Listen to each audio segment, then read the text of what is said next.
परम दयाल अनंत सुख सम्राट आदि सद्गुरु सर्व आत्माओं के सद्गुरु सर्व सृष्टि के सद्गुरु सद्गुरु सुखराम जी महाराज ने धन्य हो परम दयाल सद्गुरु दरियाव जी महाराज ने धन्य हो परम दयाल सद्गुरु बाबा जी महाराज तालनपुर गुरुधाम ने बारंबार प्रणाम स्वीकार हुए। राम सभा में राम राम महाराज सभी विराजमान संत जनों को सभी बड़ी संतों को मेरा बारंबार राम राम सा सभी को मेरा बारंबार प्रणाम। सबे संतन सुवीणती बारे बारे प्रणाम बिरद तुम्हारो जान के साई करो हरिया करुणा राखो राम जी बरसो दीन दयाल गुण आए गुण सब भगस जो आदो प्रीत संभाल सुने जो मैं निर्दोष हूँ घाटे बांधे जस होए तुम हरे बोलने हारे हो क्या जानेगा कोई। परम दयाल अनंत सुख सम्राट आदि सद्गुरु सर्व आत्माओं के सद्गुरु सर्व सृष्टि के सद्गुरु सद्गुरु सुखराम जी महाराज ने धन्य हो राम सभा में राम राम महाराज सभी को राम राम सा सभी को मेरा बारंबार प्रणाम।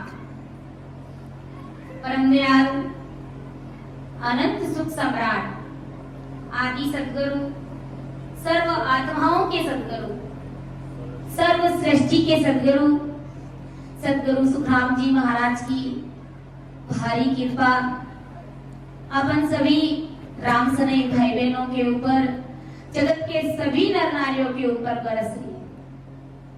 लेकिन महाराज के ज्ञान को भारी बुद्धि भारी समझ लाकर के जो जन इस भक्ति को शीश पर धारण कर लेता है वो बहुसागर सुपार उतर जाता है। इसलिए आज अपन इस राम सभा में जो भी जन राम सनई भाई बहन बैठे हैं हम भाग्यशाली नहीं हम अपने आप को परम भाग्यशाली समझे क्योंकि भाग्य के बिना ये शत्रु परमात्मा की भक्ति नहीं मिलती है।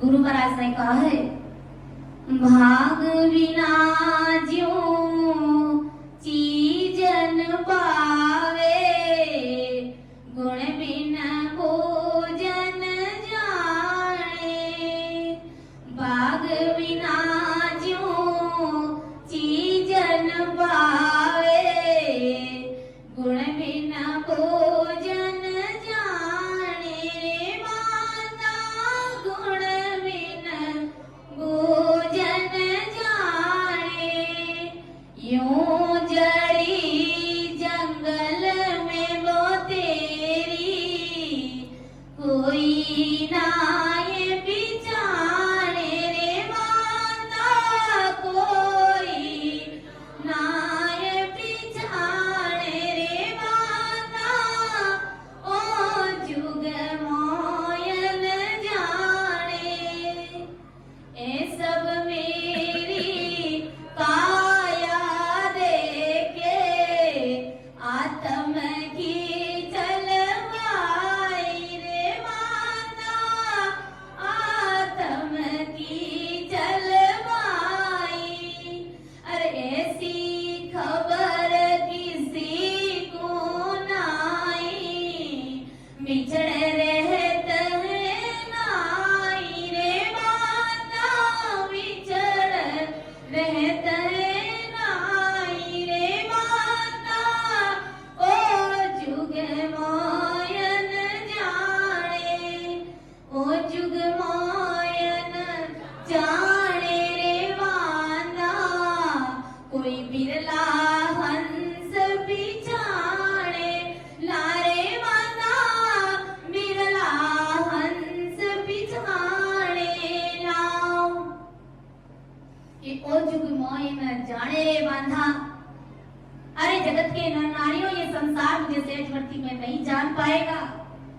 क्योंकि भाग्य के बिना मेरी भक्ति हर किसी के भाग्य में लिखी नहीं है, नसीब में लिखी नहीं। ज्यों जड़ी जंगल में वो तेरी कोई नाय पिछाने, जिस प्रकार संजीवनी जड़ी जंगल में खड़ी रहती है, जंगल में उगी हुई रहती है, जड़ी सब जड़ियों के समान वो भी रहती है। लेकिन अगर कोई चरवाया घास काटने वाला अगर जंगल में जाता है तो उन्हें संजीवनी जड़ी की परख नहीं होने के कारण वो क्या करेगा, दूसरा जितना कितना भी घास है सब काट के बटोर के लेकर के आ जाएगा, गांठ बांध करके। लेकिन संजीवनी जड़ी की परख नहीं होने के कारण पैरों तले रौंद करके घर आ जाएगा, क्योंकि उसको असल चीज मालूम नहीं है। इसी प्रकार आदि सदगुरु सुखराम जी महाराज हमारे कि मेरा ये बड़ा भारी ऊंचा ज्ञान है, ये सर्वोपरि ज्ञान है, सर्वगुण संपन्न मेरा ज्ञान है, लेकिन भाग्य के बिना ये चीज हर किसी के नसीब में नहीं लिखी हुई।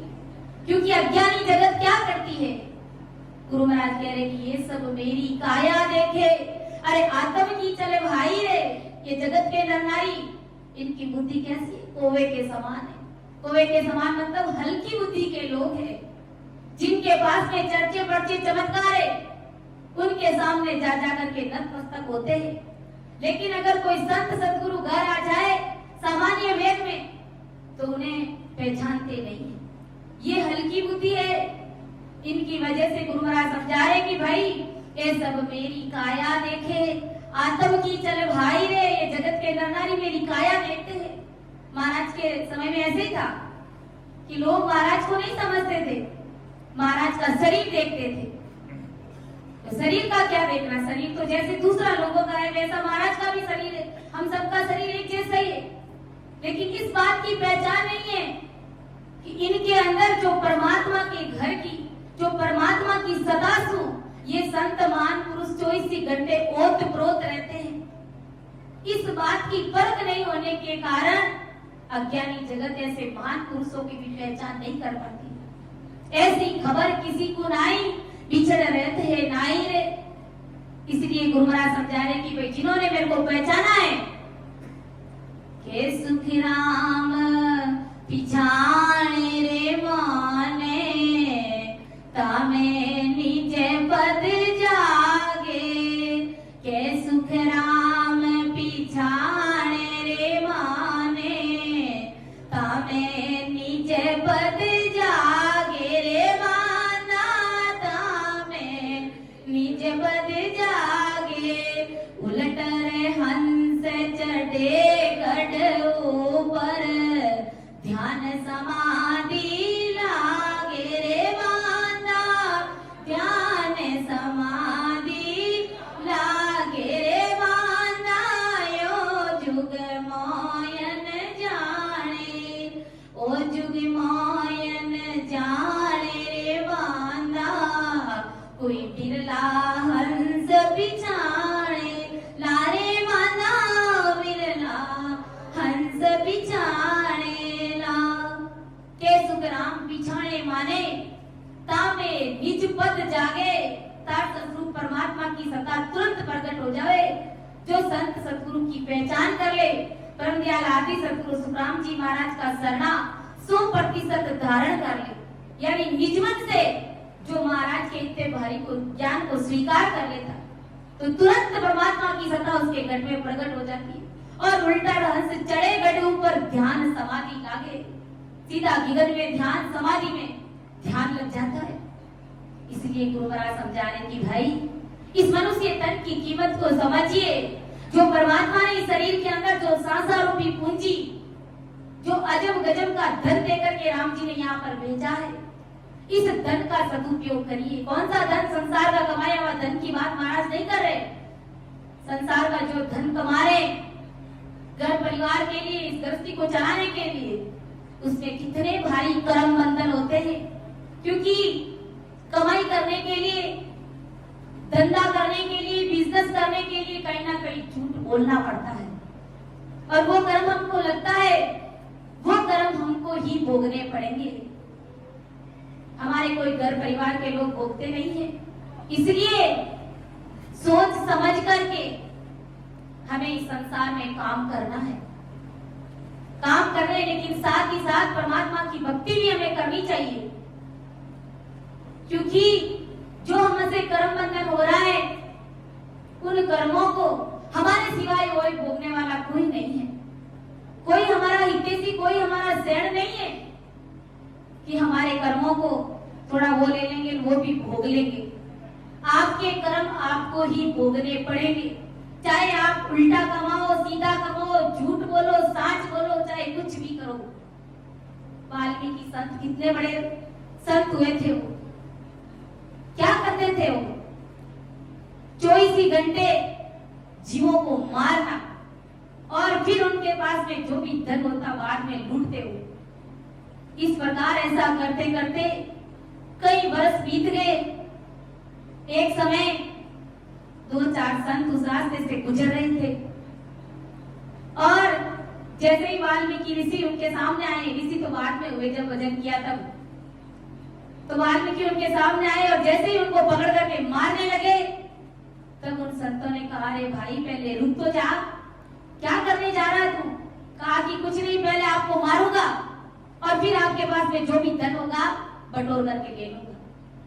कहा कि जो तुम ये कर्म बंधन करने जा रहे हो और जो भी जितने भी ये सारे जीव मरे हुए पड़े ना, ये सब भारी कर्म बंधन तुम्हारे हो रहे हैं और ये कर्म तुम्हें ही भोगने पड़ेंगे।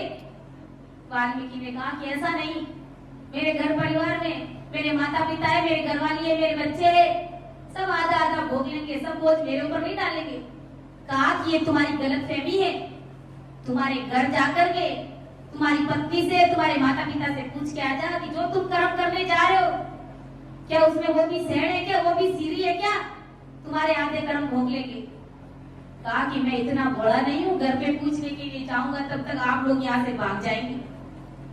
तो कहा कि तुम्हें अगर विश्वास नहीं है तो इस पेड़ पे हम लोगों को बांध दे, फिर आराम से जाकर के तुम पूछ के आ जाओ।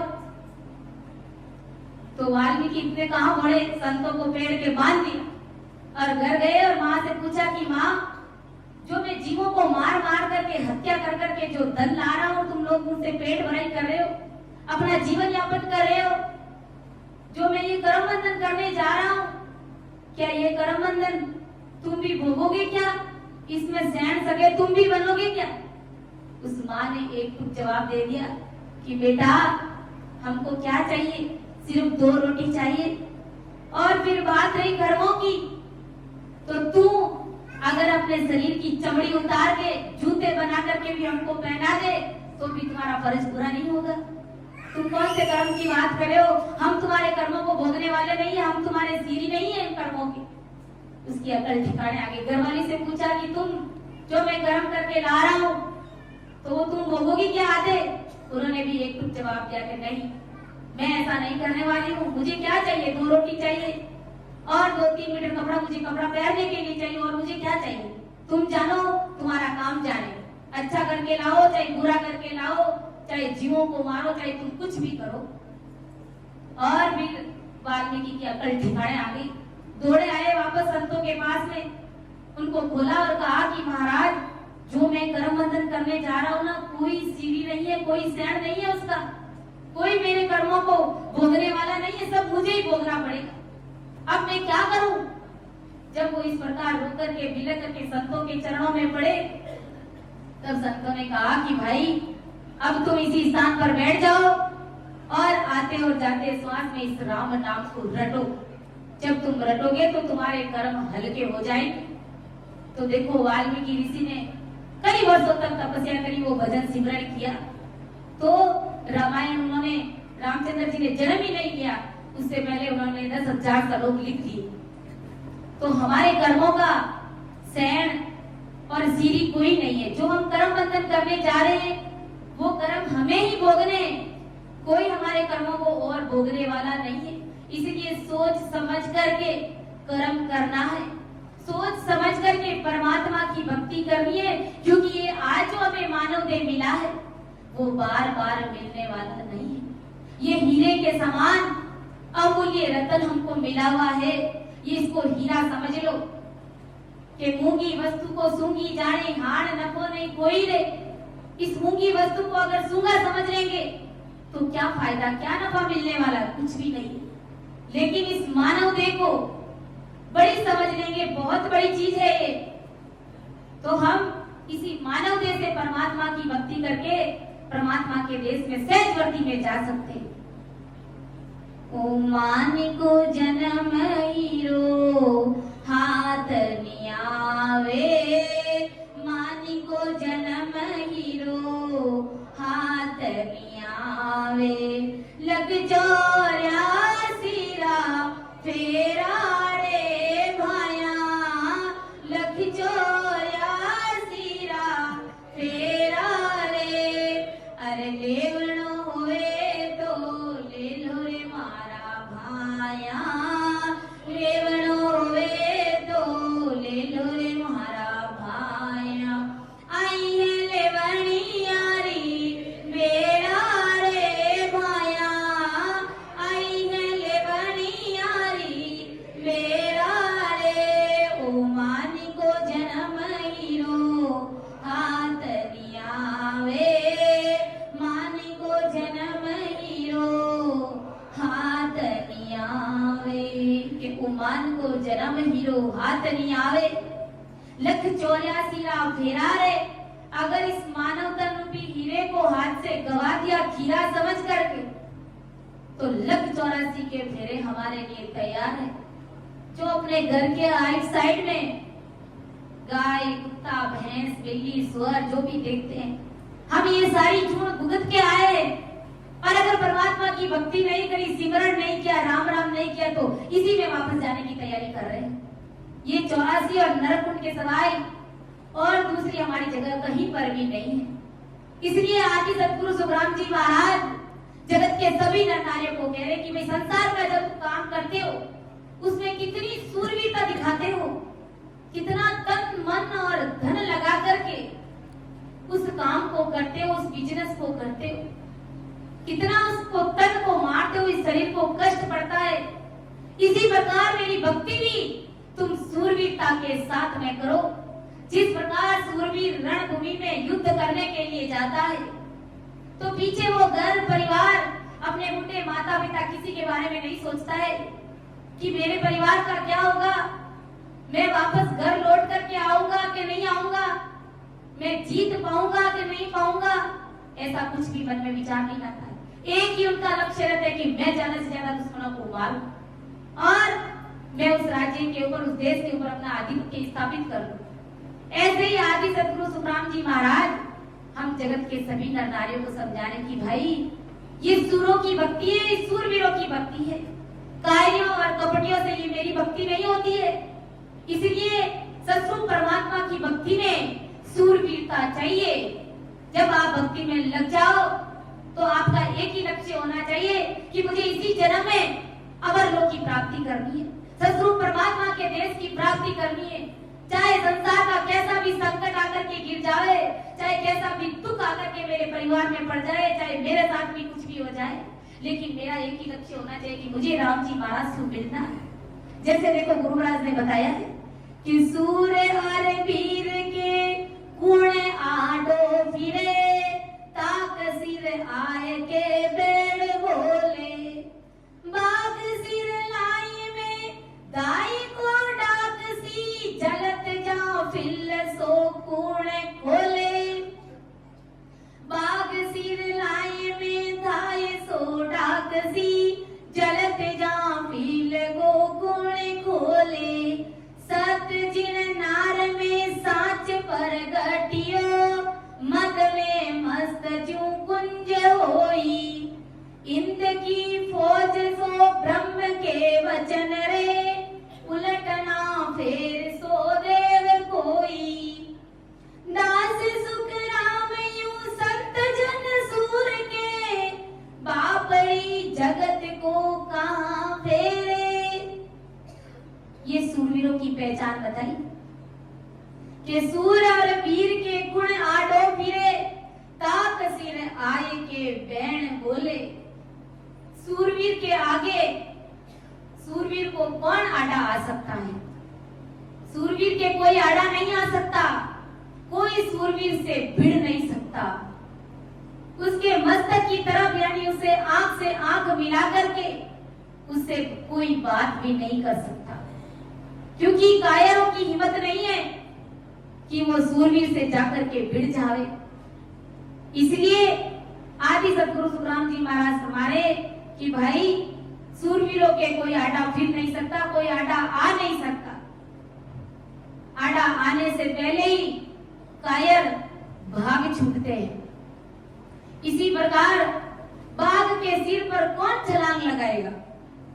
कोई जंगल का जीव बाघ के ऊपर छलांग लगा सकता है क्या? किसी की हिम्मत है क्या? नहीं है। ऐसे ही गुरु महाराज समझा रहे कि लगी हुई आग के ऊपर कौन दौड़ करके जाएगा? आग लगी हुई है तो ऐसा कौन सूरा और पूरा है जो उस आग को ऊपर दौड़ करके उस दूसरी तरफ चला जाएगा? ऐसा कोई नहीं है महाराज। इसी प्रकार सूरवीरों के आड़ा भला कौन आ सकता है?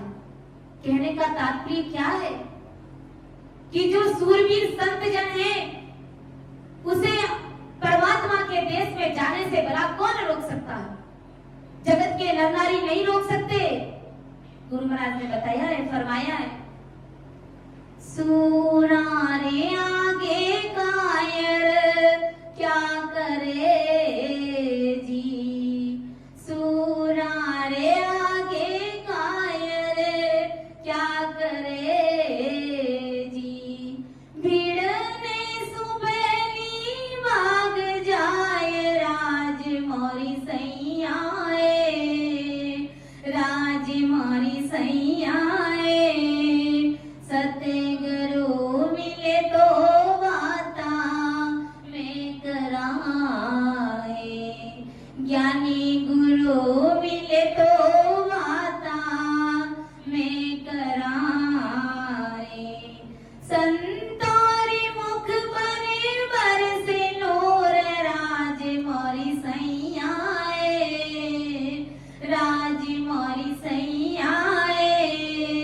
सतगुरु मिले तो वाता में कराए, ज्ञानी गुरु सा मिले तो वाता में कराए, नदियों रे आगे नाला क्या करे जी, नदियों रे आगे नाला क्या करे जी, सावन सुबेली सूख जाए राज मोरी सैयाए, राज मोरी सैयाए, सतगुरु मिले तो वाता में कराए, ज्ञानी गुरु सा मिले तो वाता में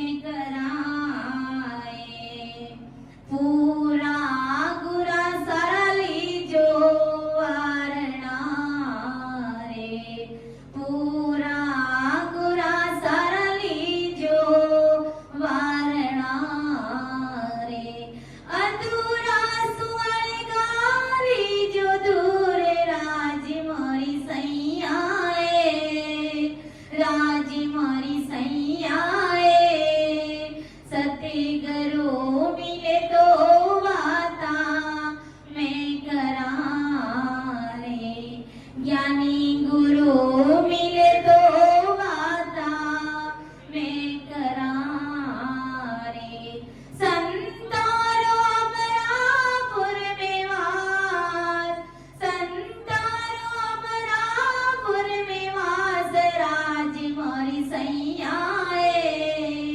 राज मोरी सैयाए, सतगुरु मिले तो वाता में करारे, अरे ज्ञानी गुरु मिले तो वाता में करारे, संतारे मुख पर बरसे नूर राज मोरी सैयाए, राज मोरी सैयाए, सतगुरु मिले तो वाता में कराए, ज्ञानी गुरु मिले तो वाता।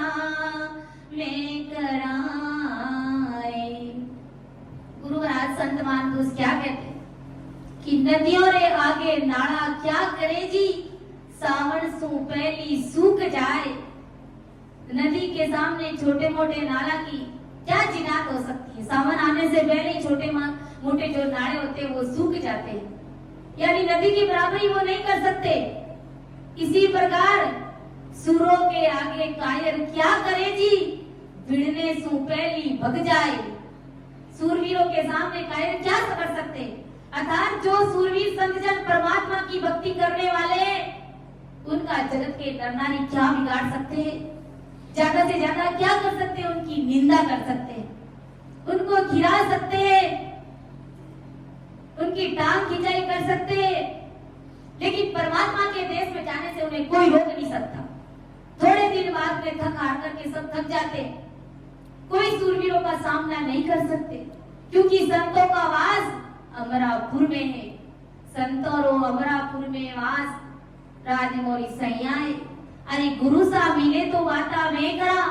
इसलिए आज ही सतगुरु सुखराम जी महाराज समझा रहे, फरमा रहे कि पूरा गुरारा लीजो वारणा है, अधूरा रे अड़का सु लीजो दूर। जो आधे अधूरे, जो 3 लोग के मायावी गुरु है, ऐसे गुरु अगर अपन दिन में 100 गुरु कर लेंगे ना, तो भी अपनी जीवात्मा का कल्याण होने वाला नहीं है। हमारी ये आत्मा अनंत जन्मों से परमात्मा से बिछड़ी हुई पड़ी है। 84 लाख योनियां भोग करके आई है, नरक कुंड में जाकर के आई है। हर योनि में हमने परमात्मा से अरदास स्वीकार करी थी कि हो राम जी महाराज, आप मुझे मानव तन दीजिए, हम परमात्मा की भक्ति करेंगे, हम संतों की सेवा करेंगे और आपके देश की प्राप्ति करेंगे। तो अब अपन आज सारी बातें हमारे पक्ष की है, इसलिए अपन कहते हैं कि भाग्यशाली नहीं, हम परम भाग्यशाली जीव है। परम ज्ञान आदि सतगुरु सुखराम जी महाराज की हमारे ऊपर भारी विशेष कृपा है कि आज सारी बातें हमारे पक्ष की है। हमें भरतखंड में जन्म मिला है, वो भी मानव तन मिल गया। उसके बाद में परम ज्ञान आदि सतगुरु सुखराम जी महाराज का सरना मिल गया। नित्य प्रतिदिन महाराज की सत्संग सुनने को मिल रही है। फिर हमको क्या चाहिए, इससे भारी और मेहर क्या हो सकती है। अगर यही जन्म अमेरिका में मिल जाता तो क्या करते। क्या वहां पर कोई राम राम कर रहा है, कोई संत प्रकटते हैं क्या वहां पर? नहीं। इस भरत भूमि पर, इस भरत खंड में वारी वारी से ऐसे संत महान पुरुष जीवों को तारने के लिए, जीवों को जगाने के लिए वारी वारी से अवतार लेते हैं।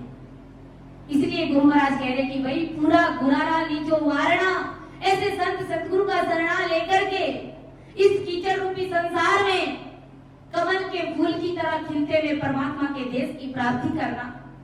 इसलिए गुरु महाराज ने कहा कि ये सूरवीरों की भक्ति है, ये कायरों की भक्ति नहीं है। मुझे याद नहीं है, जब बचपन में छोटी थी तो एक पद बोला करती थी, भक्ति सुनारी आतो सुरगाने सरमावे, इन पर देव रमणने आवे, इन रोज नर नारी गावे, धरती वीरारी हो धरती सुरारी। ये सूरवीरों की धरती है और ये सूरवीरों की ही भक्ति है। आज हमें जो ज्ञान मिला है, इस ज्ञान के लिए, इस शरणे के लिए 33 कोटि प्रकार के देवता भी परमात्मा साहेब राम जी महाराज को अरदास और विनती और वंचना करते हैं। ये वो प्रभु मानव तन दीजिए, इस भरत खंड के माई केवल भक्ति करा, संत सेवा और करा कछुनाई। देखो ब्रह्मा विष्णु महादेव जिनके पास में बड़े बड़े होते हैं, कोई भरण पोषण कर रहा है तो कोई उत्पत्ति का होता है, कोई संगार कर रहा है, लेकिन वो भी कह रहे कि हमें भी इनकी तरह मानव तन दीजिए, हम भी ऐसी राम सभा में बैठ करके राम राम करेंगे। तो सोचो हम कितने भाग्यशाली जीव हैं। ऐसा ये देव दुर्लभ जो देवताओं को भी नहीं मिलता है, मांगने पर भी, रोने पर भी, बिलखने पर, आज ये मानव देह हमको मिली। इसलिए हम कहते हैं कि इस मानव देह की कीमत को समझिए। प्राणी मेरा राम नाम ली, ओई मरत पियो जियगा,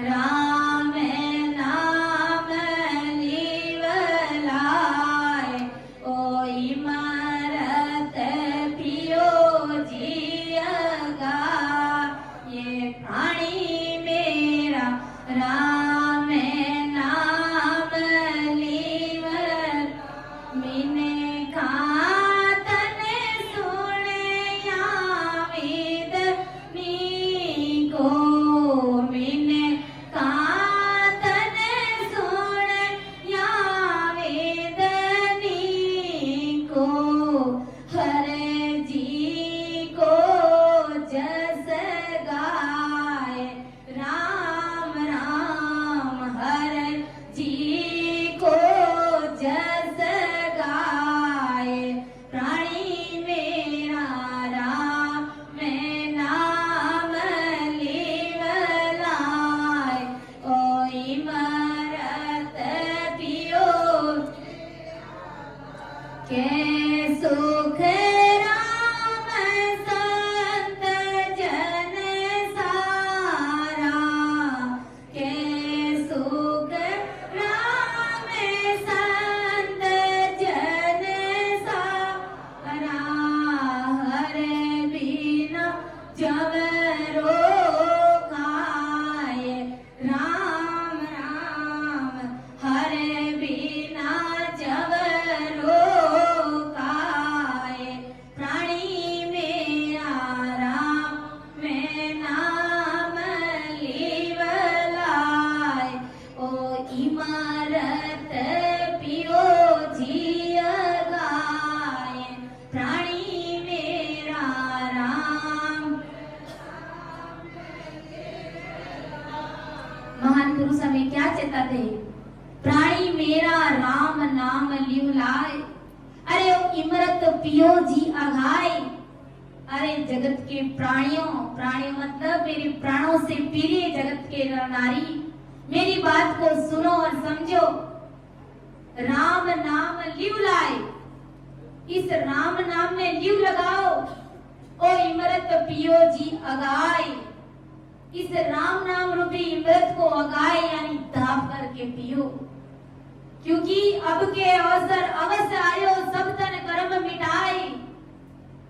अब के ये सुनहरा अवसर आया हुआ है, ये गोल्डन चांस आया हुआ है, ये हमारी नाव किनारे आई हुई है। इसलिए इस किनारे आई हुई नाव को भवसागर में डूबने मत दो, इस नाव को पार लगाओ। कैसे पार लगाना है?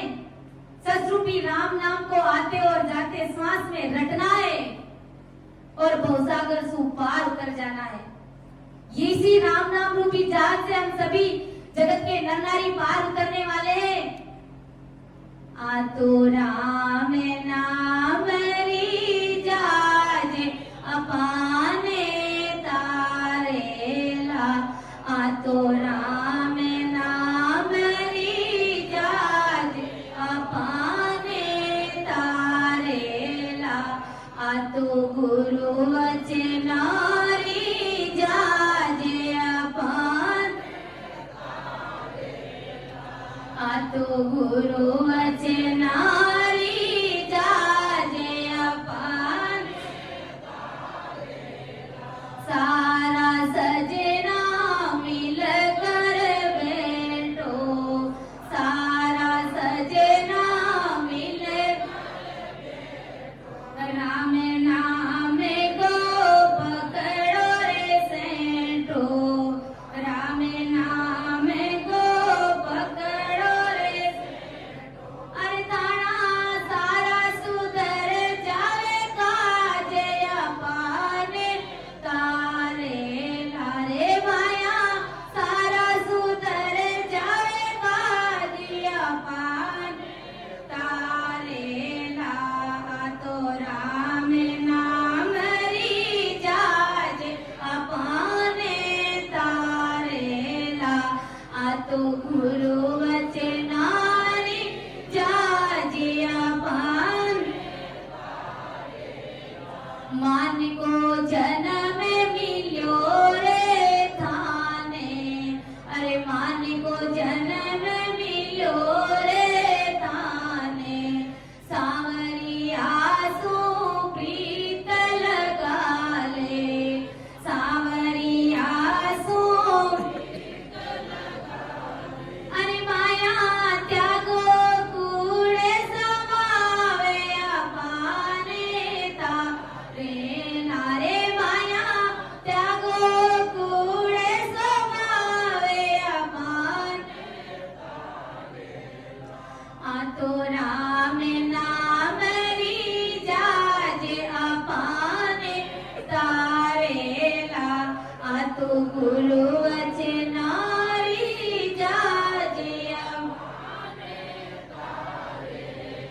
भजन बंदगी कर लो रे माया, भजन बंदगी कर लो रे माया। अरे क्यों हो यो रे माया में अंधा, क्यों हो यो रे माया में अंधा। अरे भाया आगे जमड़ा रो राज, नहीं तो तने मारे लारे। जमड़ा रो राज, नहीं तो धन्य मारे। आ तो राम नाम री जाज अपने तारेला, आ तो गुरु वचनारी जाजे अपने तारेला। दास गरीब का सत है कहना, दास गरीब नाम राम जीरो लेते रहना, नाम राम जीरो लेते रहना। अरे भाया बांधो धर्म री बाड़े, अपने तारे लारे। भाया बांधो धर्म री बाड़े, अपने तारे ला। आ तो राम नाम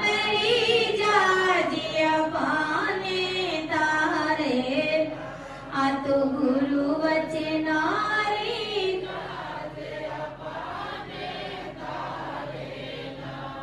तो अगर अपन पार उतरेंगे तो इस राम नाम रूपी जहाज से ही पार उतरेंगे।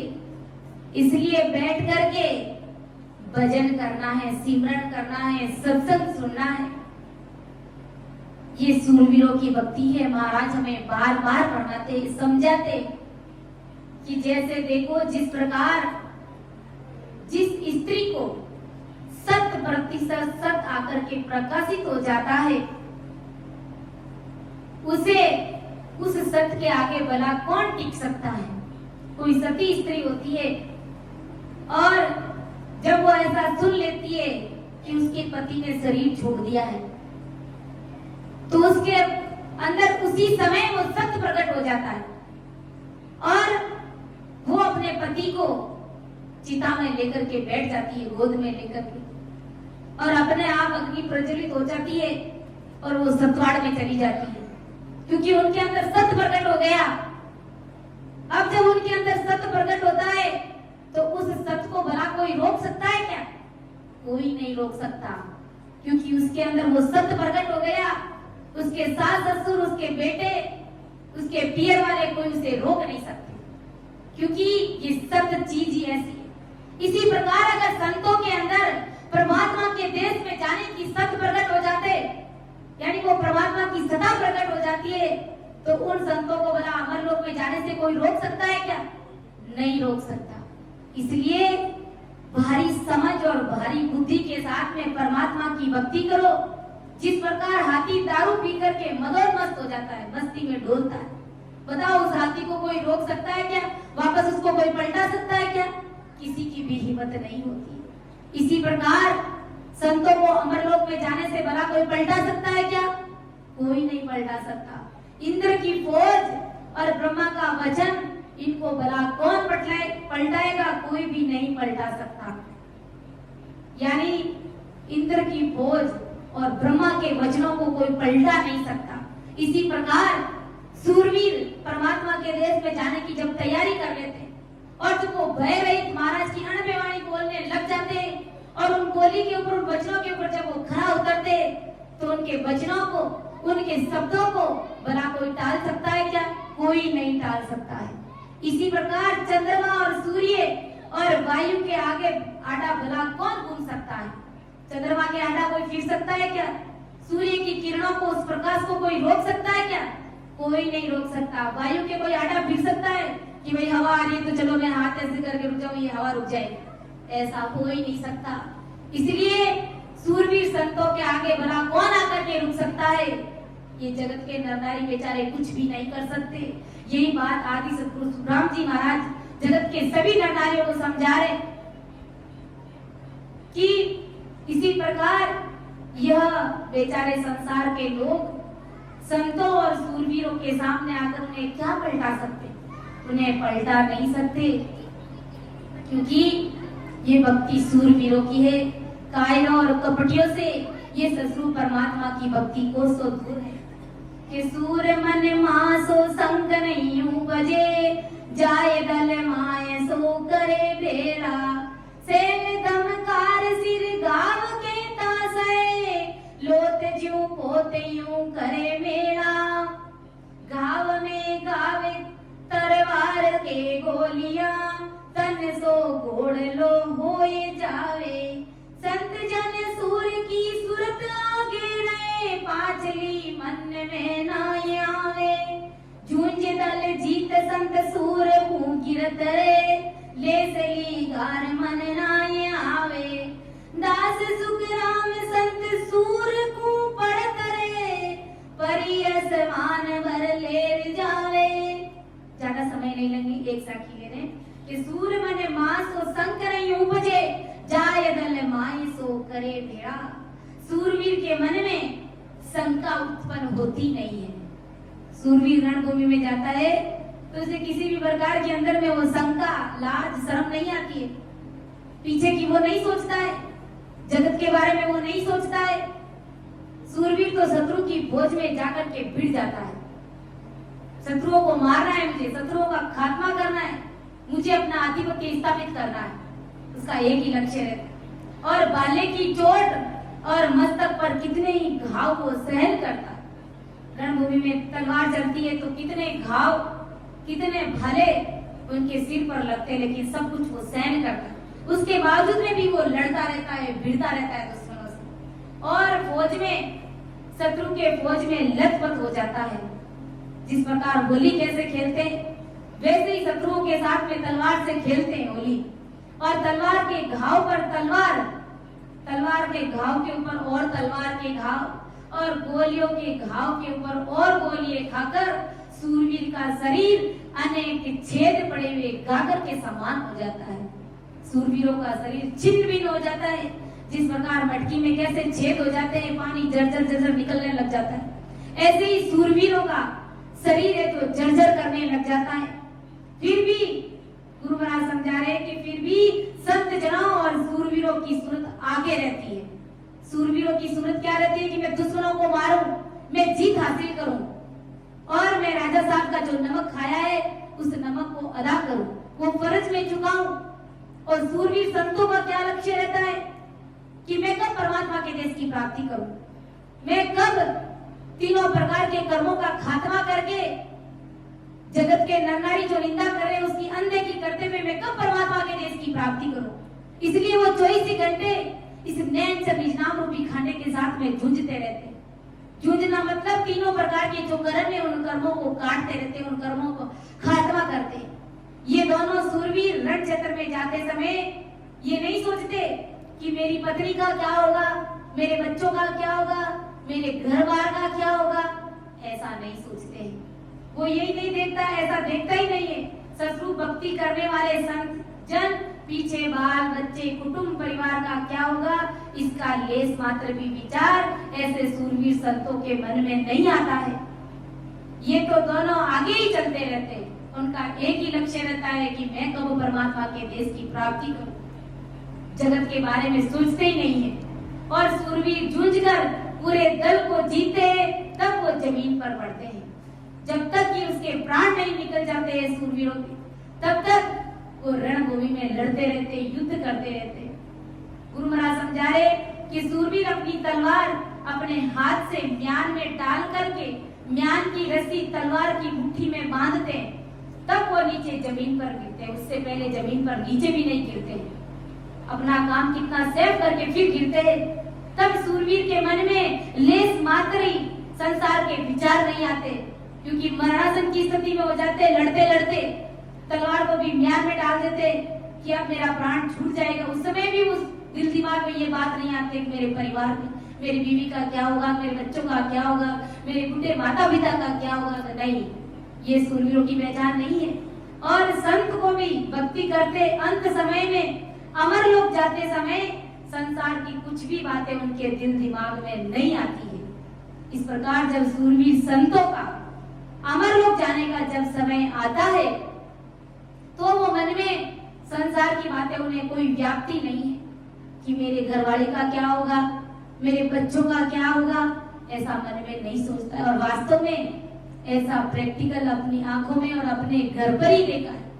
जब हमारे पिताजी ने, मेरे ससुर जी ने जब शरीर छोड़ा, अमरलोक की प्राप्ति हुई, तो उन्होंने 3 दिन पहले ही अणबे वाणी बोलनी शुरू कर दी। और गांव में साग बाड़ी, गंवार आया हुआ, कपास आया हुआ, कमरे भरे हुए, लेकिन उन्होंने इतना भी नहीं कहा कि ये सब बेच करके एक बार सारे पैसे ला करके मेरे जेब में डाल दो या फिर मेरा इलाज करा दो। ऐसा कुछ भी उन्होंने नहीं कहा। इतनी भारी बीमारी हो गई, लेकिन उन्होंने यही कहा कि इस बीमारी का आने का कारण क्या है कि मुझे अमरलोक में जाना है। ये अमरलोक में जाने का एकमात्र बहाना है। इसलिए उन्होंने किसी के बारे में नहीं सोचा।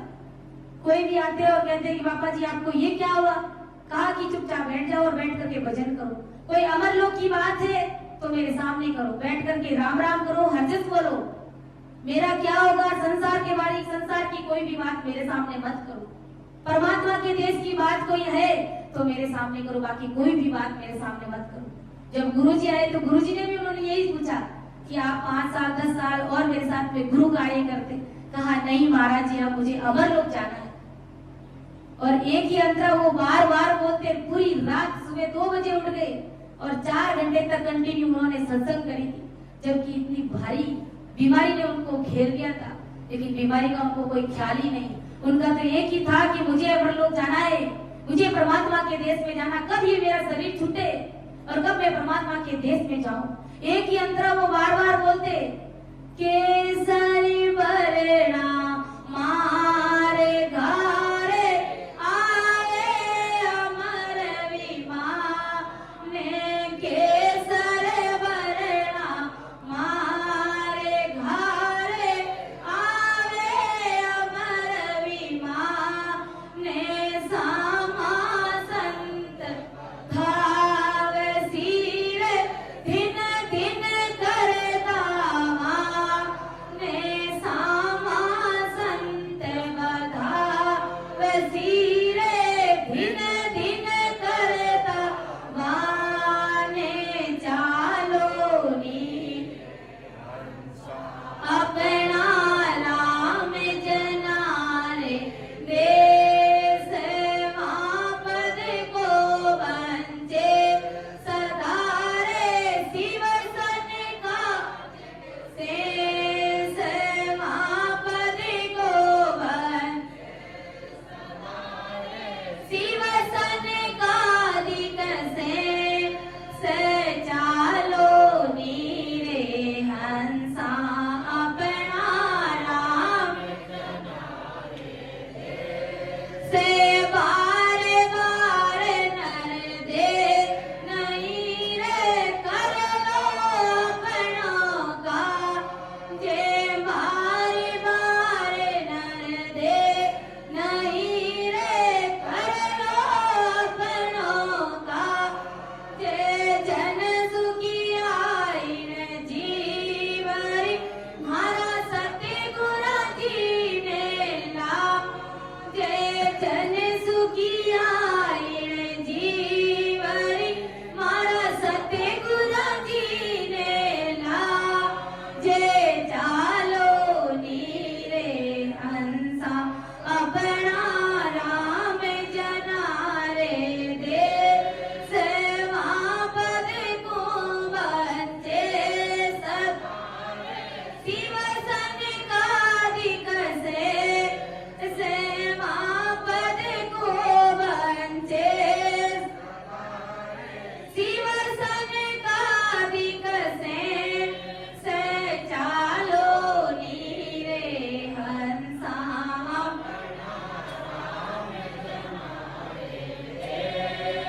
तो भला बताओ, हम ऐसे सूरवीर संतों को क्या अमरलोक जाने से रोक सकते हैं? संसार का तक जो धन कमाते हैं, उस धन से, उस रुपयों से अगर उनका इलाज भी कराए तो भी वो रहने वाले नहीं। और जगत के लोग कहते हैं कि कि भाई ये तो 12 दिन में एक बार भी थोड़ा बहुत ही कोई रोया, तो ऐसे सूरवीर संतों के जाने के बाद में क्या रोना है, क्या धोना। हमें भी तो उस देश में ही जाना है, उस देश में जाने के लिए तो परमात्मा की भक्ति कर रहे हैं, और फिर ऐसे सूरवीर संतों के पीछे रोएंगे तो फिर ये भक्ति क्यों कर रहे हैं? फिर तो गुरु महाराज का ज्ञान लजा रहे हैं। गुरु महाराज के ज्ञान के अनुसार अपन खरा कहाँ उतरेंगे? तो जगत की कहवत के अनुसार हमें नहीं चलना है, हमारे गुरु महाराज का ज्ञान क्या कह रहा है उसके अनुसार हमें चलना है। तभी हमारा परमोक्ष होगा, तभी अपन सूरवीर संत कहलाएंगे और इस कीचड़ रूपी संसार में कमल के फूल की तरह खिलते हुए हंसते हुए परमात्मा के देश की प्राप्ति करेंगे। इसलिए इस कहवत की घाटी के सामने हमें नहीं देखना है, विचार करना है। हमें तो परमात्मा की भक्ति करनी है और एक ही लक्ष्य हमारा होना चाहिए कि जैसे कैसे भी हमें अमर लोक की प्राप्ति हो जाए। बस इसी के वजह से हम ये भक्ति कर रहे हैं, ये सत्संग का कार्यक्रम रखते हैं। बाकी यहाँ पर ढोल धमाके वाली सत्संग यहाँ नहीं होती है। यहाँ पर सत्संग का मतलब क्या है कि इस तपते में मन को ठंडक मिल जाती है, और कैसा भी नरकी जीव होता है वो भी आकर के इस सत्संग में बैठ जाता है तो परमात्मा के देश में जाने की तैयारी कर लेता है। ये सत्संग का पराक्रम है, ये परमात्मा की सत्ता का पराक्रम है। इतनी भारी ये सत्संग है, इसलिए हमें समय का सदुपयोग करना है और परमात्मा की भक्ति करते हुए परमात्मा के देश की हमको प्राप्ति करनी। इन्हीं शब्दों के साथ मैं मेरी वाणी को यहीं पर विराम देती हूँ। अगर समझाने में, अर्थ करने में अगर मेरे से त्रुटि रही है तो आप सभी मुझे क्षमा करें, मेरा मार्गदर्शन अवश्य करें। सुन जो मैं निर्दोष हूँ, गाटे बांधे जस होए, तुम हरे बोलने हारे हो, क्या जानेगा कोई। परम दयाल अनंत सुख सम्राट आदि सद्गुरु, सर्व आत्माओं के सद्गुरु, सर्व सृष्टि के सद्गुरु, सद्गुरु सुखराम जी महाराज ने धन्य हो, धन्य हो। राम सभा में राम राम महाराज, सभी को राम राम सा, सभी को मेरा बारंबार प्रणाम।